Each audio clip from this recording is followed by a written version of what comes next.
Hello my beautiful creative souls, and welcome back for another video. Last week I did a video all about my decks that I kind of used this spring, and since doing that video I'm feeling like I need a little bit of a refresh in my kind of basket of decks that I have out. So next to my altar space I have this like little cube where I just have some of my current working decks. You'll see I have some here on my actual like working space. I have a couple on my altar still, but I specifically wanted to change out a couple of these, and I was feeling drawn to pull out a certain deck this morning, so I thought what better time to do that than this. I apologize for all of this.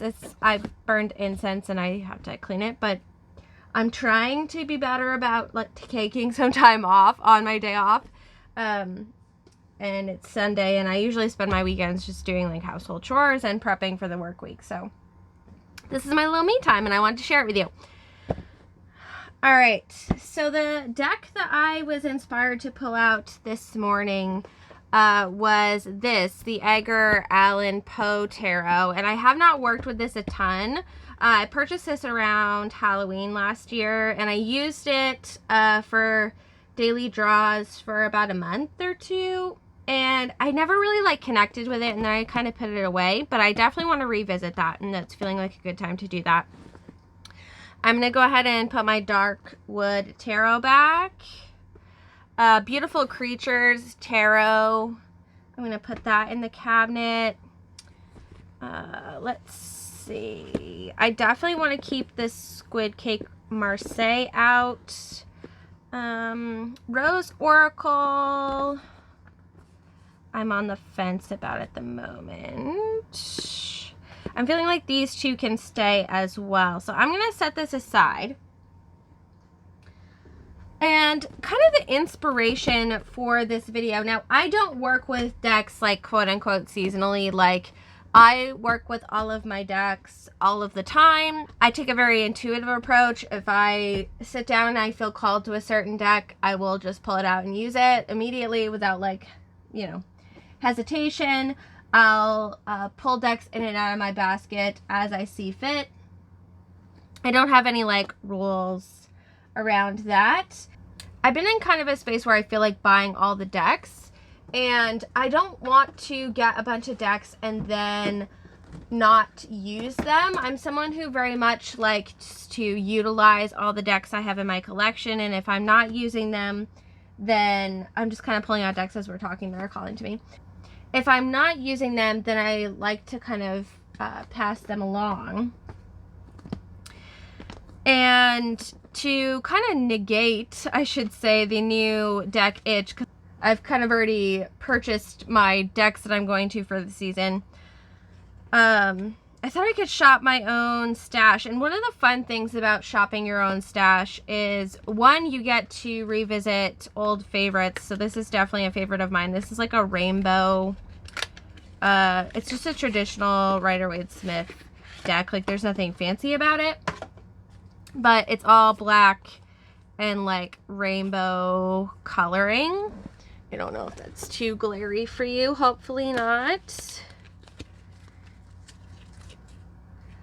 So yeah, it's just like a really fun version of the regular Rider-Waite-Smith deck. And I use this a ton.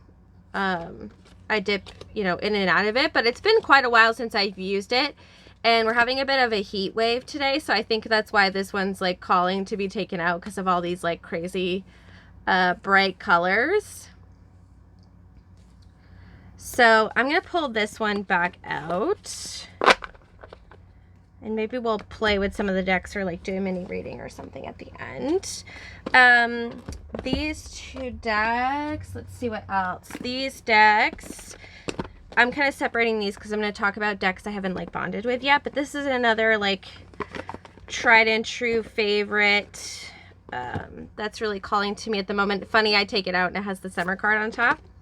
But this is the Angels and Ancestors Oracle deck.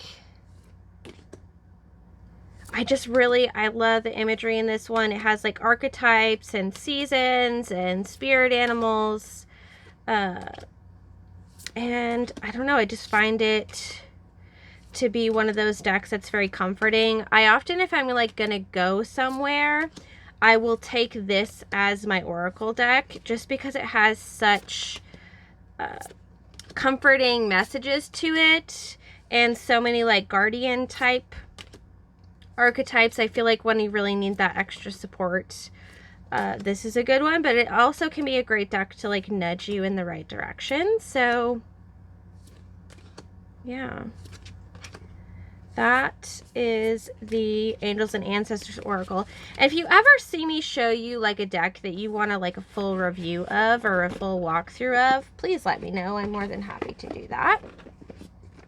So I'm going to pull that one back out. Set this over here. And then I also felt inspired to pull this one out. This is a deck that it's like one of my, I call it my original deck. So one of the oracle decks that I got back at the end of high school, early college days. I know for a fact the packaging's not like this anymore. My book's like falling apart. But this is a deck that, I don't know, I don't really connect with Fae energy.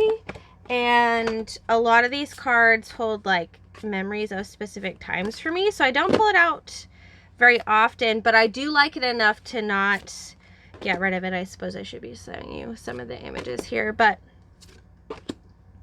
I don't know. It's so not my style, but for some reason it was saying, hey, pull me off the shelf today. So that's what we're doing. It does have a great guidebook. Like, it's not a bad deck at all. It has like the title and then some key phrases. So we'll see what it has to say. We'll see if I can kind of like connect with it. This is, again, this isn't a deck that I've bonded with at all, but when I do use it, like, it does have good messages. So I don't know. We'll see. Like I said, we'll see. So I'm gonna pull that one out. I wish I had like a more convenient box. I could buy the newer version of it, but I adore the like older, flimsy, glossy cardstock versus the like thick matte cardstock that they're doing now, the Blue Angels. So, all right, and then these decks, I've either have not taken the time to bond with or struggled to bond with. Nature Spirits, I haven't really taken the time to bond with. I actually used this as the deck that I did my card pulls, like year ahead card pulls for 2022 with. And the images are beautiful. But for some reason, I don't know, I just never like clicked with this deck. Again, it's kind of like the fairies one. Like, it doesn't speak to me, but when I do like read the messages in the guidebook, they are like good, you know. So we'll pull this one out as well and see if I can work with it. It's kind of looks kind of summery. It's got lots of flowers, seashells. I noticed there's a lot of oracle decks in this particular pull. I used a lot of tarot, almost solely tarot throughout this year so far. Like, I've just been super called to that, but apparently we're stepping into the oracle phase of the year because that was kind of all the ones that I pulled out. So that is the Nature Whispers Oracle. And then, oddly enough, I felt called to pull this one out. This is the Seasons of the Witch Yule Oracle. I use these Season of the Witch decks all year long. I have the 3 that are out at the moment, and I pre-ordered the 2 that are coming out this year. But I don't use them, like, in their respective seasons. If it does happen that way, of course, I'm, like, gonna use it. But I will use any of them, like, all year because I feel that seasonal energy is not limited to the actual, like, you know, season within here. And I think the decks work well without being so, like, in a specific season. There are a couple that are like definitely going to relate specifically to like Yule, Christmas energy. I know there's like a Father Christmas or something in here. I love these green hollow edges. That's why I kept doing that. But this was a deck that I got for the winter season, and I just did not connect with it at all. I'm someone who's very like, yeah, Father Christmas. I'm someone who's very like anti-holiday, anti-Christmas, anti-Yule, whatever you want to say. I, again, don't celebrate the Wheel of the Year because to me it's just holidays that are like, I don't know. I just don't like holidays, period.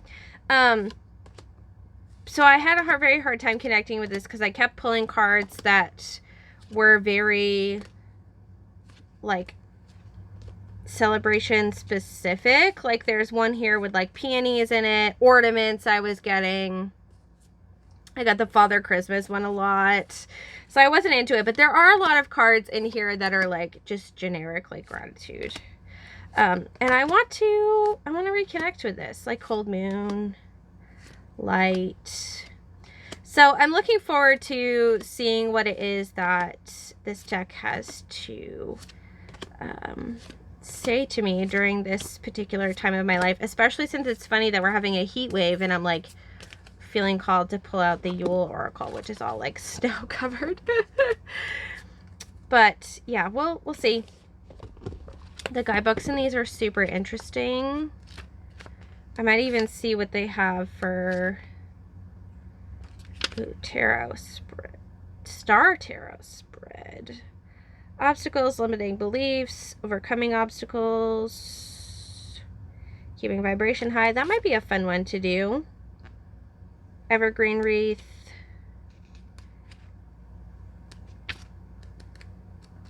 So we'll see. We'll see what that's all about.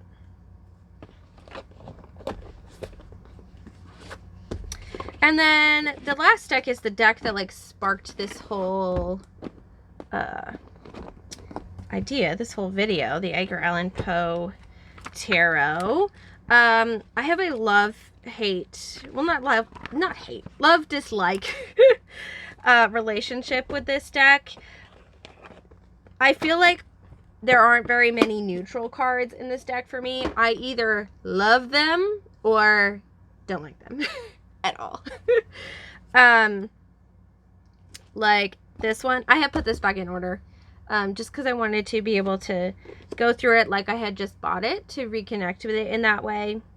And I might do that with some of these other decks that I'm attempting to bond with again. One of the things I like to do when I'm kind of shopping my own stash and re-bonding with a deck, or trying to bond with a deck that I've maybe fallen out of love with or never fell in love with, is I like to treat it like I just purchased it. So I'll put it back in order, put it back in the box, and then pull it out, explore the guidebook, take time to like sit down and look at all the images as if I'm seeing them for the first time, and just like explore it with a pair of fresh eyes. And sometimes that really helps me to connect with the deck. I can take that opportunity to do an interview with the deck if I'm feeling called to do that. And sometimes it works and sometimes it doesn't, but it's just really fun, because especially with decks that you've had like tucked away for a while, even though you've seen the images before, sometimes you kind of forget about them, and it's fun to treat it like it's something new and rediscover it.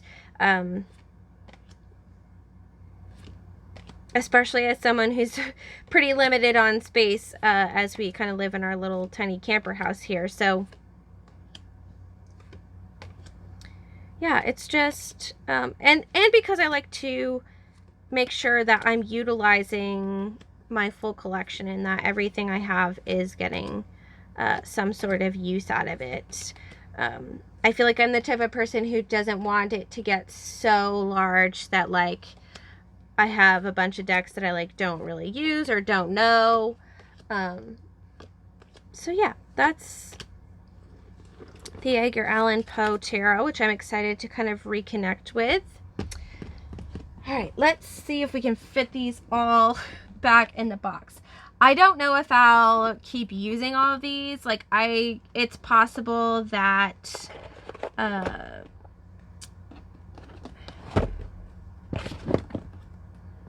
brain.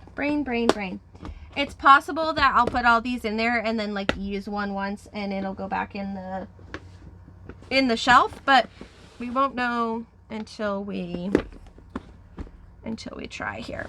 So I don't think these are all going to fit in here. I have to keep the Squid Cake Tarot out.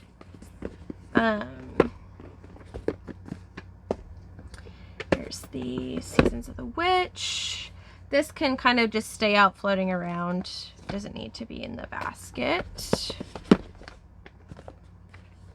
Here's these. And then I have to somehow get that fairy deck in here. Maybe we'll do it like this. Does she fit? Not quite. Like this.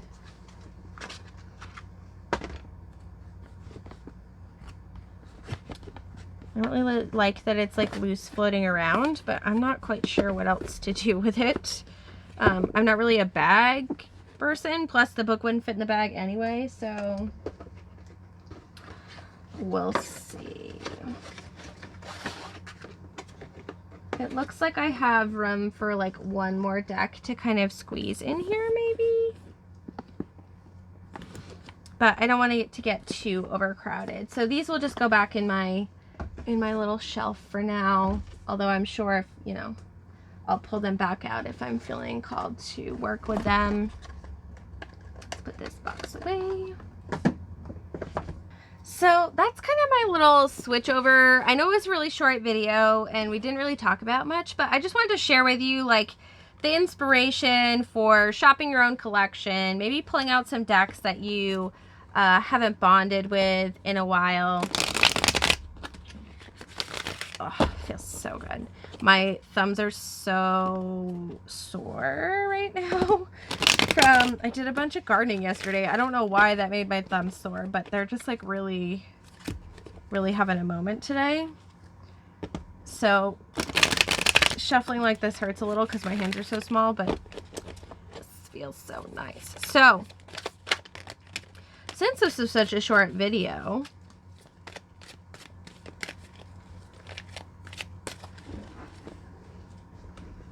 maybe we could do a little fun card reading, impromptu card reading together. Maybe I think it would be fun to pull a couple of these decks out and see what they have to say, maybe about reconnecting with our decks.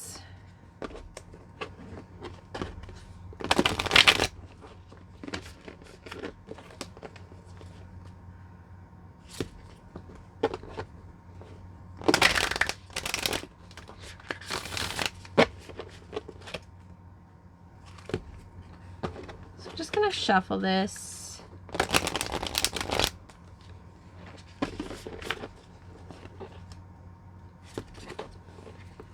Think about like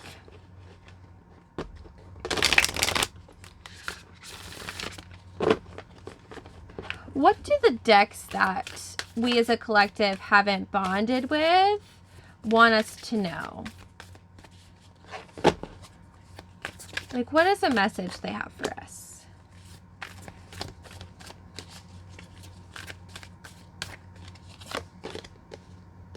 Maybe what we can do to connect with them more deeply.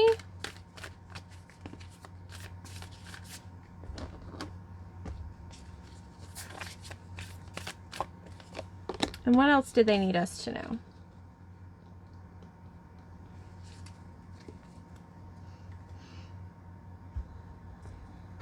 All right.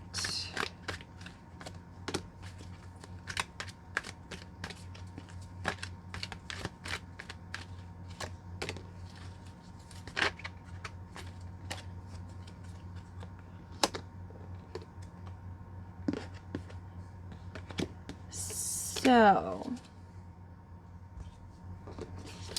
Knight of Swords reversed and the Hermit.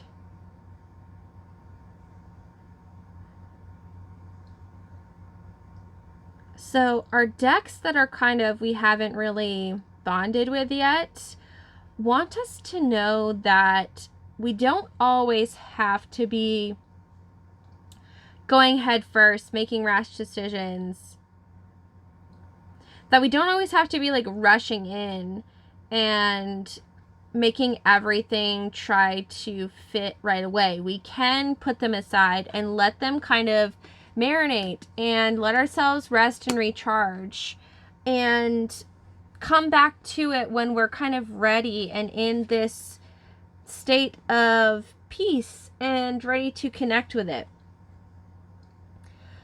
We had the Queen of Cups here, and this was kind of our advice for forming a better connection with it. So again, not trying to make it all fit. I like feel like this is about not making it try to fit all in the cup. Like, not all decks are meant to bond with us on such a deep level at all times, and embracing the fact that there's sometimes this distance and disconnect between our decks and, you know, wherever we are at that particular moment, and just like being at peace with that and letting that be part of the process, and knowing that when it is time for you to connect together, when it is time to be married in harmony, that you will come into kind of that masterful, graceful energy of action where you actually take time to sit and bond and study and form that.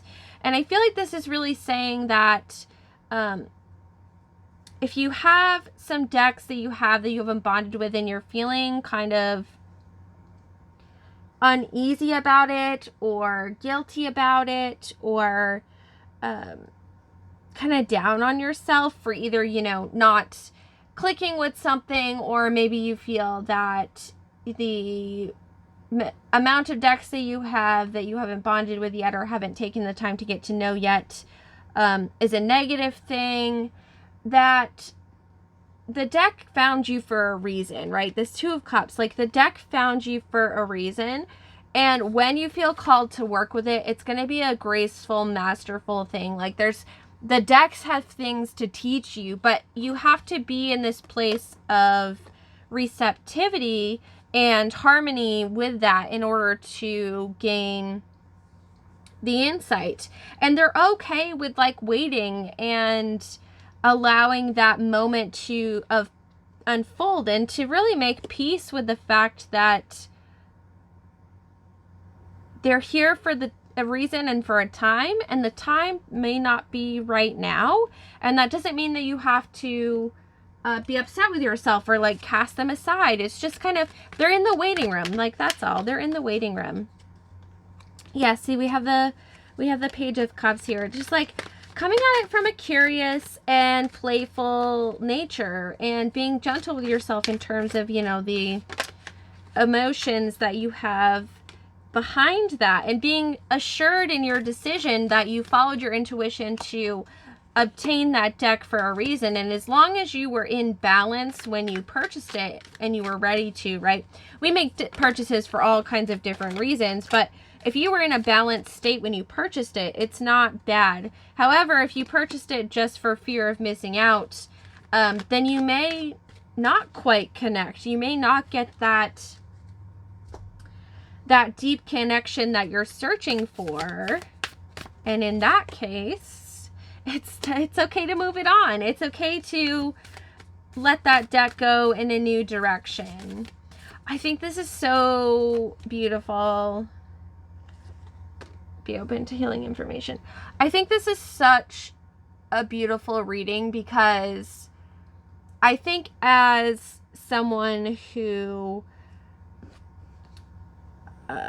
consumes a lot of videos related to decks, right? And even if the person's not doing a haul, like for say today, I wasn't like showing you decks to be like, buy these decks. I was just showing you decks that like hey, this is kind of where I'm at and like what I'm working with. But whenever we watch those videos, right, we do see new decks that we might want to add to our collection, and it can be really easy to want to purchase them all of the time. And I feel like that was a place that I was really in the main motivator for like making this video and doing the whole deck revisiting thing is because I was feeling like there were a lot of new decks that I wanted to explore, but there are decks that can be like quote unquote new to me in my collection that I can explore, that I already have, you know, in my collection, and I can become then kind of the dominion and ruler of my earthly possessions by taking the time to connect with them. And I think the main advice from this reading is to be mindful of when we are purchasing the deck, what the main motivation is behind it.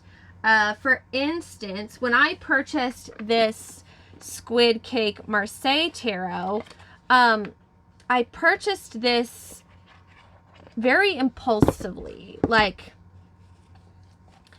I just felt super called to purchase this, and I found out about it like a week before I bought it, and I just bought it. And most of the time decks for me sit in my cart, my wish list, for a long time, and I was worried when I bought this deck that I was just kind of purchasing it because of the fear of like missing out on the deck,